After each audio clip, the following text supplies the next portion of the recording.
ಉತ್ತರ ಪ್ರದೇಶದಲ್ಲಿ ಈಗ ಆಪರೇಷನ್ ಬುಲ್ಡೋಸರ್ ಬದಲು ಆಪರೇಷನ್ ಲಂಗಡ ಅಂತ ಅಂದರೆ ಕಾಲು ಕೈ ತೊಂದರೆ ಇರೋರು ಅಂತ ಆ ಥರನ. ಹೌದು ಸರ್. ಪೊಲೀಸರು ಇದು ಮಾಡಿದಾರಂತೆ. ಏನದರಲ್ಲಿ ಕ್ರಿಮಿನಲ್ಗಳು, ರೇಪಿಸ್ಟ್ಗಳು, ಕೊಲೆಗಾರರು, ದರೋಡೆಕೋರರು ಇವ್ರ ಮೇಲೆ ಸಮರ. ಒಂದು 8 ನಗರದಲ್ಲಿ 24 ಗಂಟೆಲಿ ಒಂದು 11 ಜನಕ್ಕೆ ಗುಂಡೇಟು ಹೊಡೆದಿದ್ದಾರೆ ಕಾಲ್ಗೆ. ನಮ್ಮಲ್ಲಿ ಮಾಡ್ತಾರಲ್ಲ ಪೊಲೀಸ್ನವರ. ಹೌದು ಸರ್. ಇದನ್ನು ನೋಡಿ ಯಾರನ್ನಾದರೂ ರೌಡಿಗಳದ್ದು ಬಂದಾಗ ನಮ್ಮಲ್ಲಿ ಬರ್ತಿರುತ್ತಲ್ಲ, ಅಲ್ಲಿ ಕೆಳಗಡೆ ಬ್ರೇಕಿಂಗಲ್ಲಿ ಕಾಲಿಗೆ ಗುಂಡು ಕಾಲಿಗೆ ಗುಂಡು ಅಂತ ಬರುತ್ತಲ್ಲ. ಹೌದು. ನಾನು ಕೇಳಿದ್ನಲ್ಲ ಪ್ರತಿ ಸರಿ ಕರೆಕ್ಟಾಗಿ ಗುರಿ ಕಾಲಿಗೆ ಹೆಂಗೆ ಗುಡಿತೀರಿ ಅಂತ. ಹಾಂ, ಹೌದು. ಏನೇಯೋ ಇವ್ರಿಗೆಲ್ಲ ಈಗ ಭೀತಿ ಹುಟ್ಟಿಸಿದ್ದಾರೆ.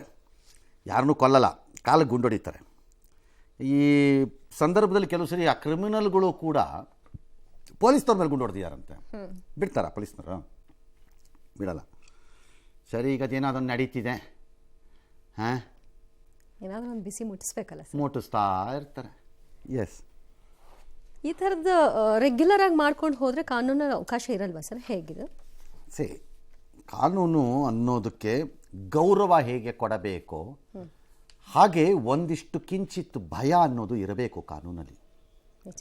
ಎರಡೂ ಸಮ ಪ್ರಮಾಣದಲ್ಲಿ ಹೋಗಬೇಕು. ಎರಡೂ ಇಲ್ಲದೆ ಹೋಗ್ಬಿಟ್ರೆ ಏನಾಗತ್ತೆ ಅಂದರೆ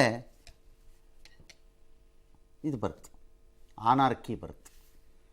ಯಾರಿಗೆ ಯಾವ ಕಂಟ್ರೋಲು ಇಲ್ಲ, ಯಾವನೇನು ಬೇಕಾದ್ರೂ ಮಾಡ್ಕೊಂಡ್ಬೋದು, ಎಲ್ಲರೂ ಗುಂಡಿ ಬಿಚ್ಕೊಂಡು ಓಡಾಡೋರೇ ಆಗ್ಬಿಡ್ತಾರೆ. ಕಂಟ್ರೋಲ್ ಮಾಡಬೇಕಂದ್ರೆ. ಎಸ್. ಇನ್ನು ಮುಸ್ಲಿಮರಿಗೆ 4% ಗುತ್ತಿಗೆ ಮೀಸಲಾತಿ ನೀಡುವ ಸಂಬಂಧ ವಿಧಾನಸಭೆಯಲ್ಲಿ ಅಂಗೀಕಾರವಾಗಿದ್ದ ಬಿಲ್ ರಾಜಭವನದ ಅಂಗಳದಲ್ಲಿ ಜಟಾಪಟಿ ಮುಂದುವರೆದಿದೆ. ರಾಷ್ಟ್ರಪತಿಗಳಿಗೆ ಬಿಲ್ ಕಳಿಸುವುದಾಗಿ ರಾಜ್ಯಪಾಲರಿಂದ ಸರ್ಕಾರಕ್ಕೆ ನೋಟ್ ಕಳಿಸಲಾಗಿದೆ. ರಾಷ್ಟ್ರಪತಿ ಅಂಗಳದಲ್ಲೇ ಮುಸ್ಲಿಂ ಗುತ್ತಿಗೆ ಮೀಸಲಾತಿ ಬಿಲ್ ಭವಿಷ್ಯ ನಿರ್ಧಾರವಾಗಲಿದ್ದು, ರಾಜ್ಯಪಾಲರು ಹೊಸ ಸರ್ಕಾರದ ಹಠ ಮತ್ತಷ್ಟು ಮುಂದುವರೆದಿದೆ. ಅಂದಹಾಗೆ 3ನೇ ಬಾರಿ ಬಿಲ್ ಅಂಗೀಕಾರಕ್ಕೆ ಒಪ್ಪದ ರಾಜ್ಯಪಾಲರು ರಾಷ್ಟ್ರಪತಿ ಅಂಗಳಕ್ಕೆ ಕಳುಹಿಸುವ ತೀರ್ಮಾನ ಮಾಡಿದ್ದಾರೆ. ಸರ್ಕಾರ 2 ಬಾರಿ ಇದಕ್ಕೆ ಸ್ಪಷ್ಟೀಕರಣ ಕೂಡ ಕೊಟ್ಟಿತ್ತು. ಭಾನುವಾರವಷ್ಟೇ ರಾಜ್ಯಪಾಲರನ್ನ ಸಿಎಂ ಕೂಡ ಭೇಟಿ ಮಾಡಿದ್ರು, ಮನವರಿಕೆ ಮಾಡಿದ್ರು. ಈ ಫೈನಲಿ ಅಲ್ಲಿ ಹೋಯ್ತು ಸರ್. ಇವ್ರ ಜೊತೆ ಇನ್ನೆಲ್ಲೂ ಉಳ್ಕೊಂಡಿಲ್ಲ. ಹಾಗೆ ಅಲ್ಲಿ ತೀರ್ಮಾನ ಅಲ್ಲೂ ಆಗದೆ ಇದ್ದರೆ ಇನ್ನೊಂದು ಕಡೆಗೆ ಹೋಗುತ್ತೆ, ಅಲ್ಲೂ ಆಗದಿದ್ದರೆ ಕೋರ್ಟಿಗೆ ಬರುತ್ತೆ. ನನ್ನ ಪ್ರಕಾರ ಇದನ್ನು ಕೊಟ್ಟ ಮೇಲೂ ಕೋರ್ಟಲ್ಲಿ ಚಾಲೆಂಜ್ ಮಾಡೋದು ಉತ್ತಮ. Not on the basis of ಅದನ್ನು ಮುಸ್ಲಿಮರು ಕೊಡಬೇಕಾ ಕೊಡಬಾರ್ದು ಅಂತಲ್ಲ. ಧರ್ಮಾಧಿರ್ ಹಾಂ, ಕಾನ್ಸ್ಟಿಟ್ಯೂಷನಲ್ಲಿ ರೈಟಾ ರಾಂಗ ಇತ್ಯರ್ಥ ಆಗಬೇಕದು.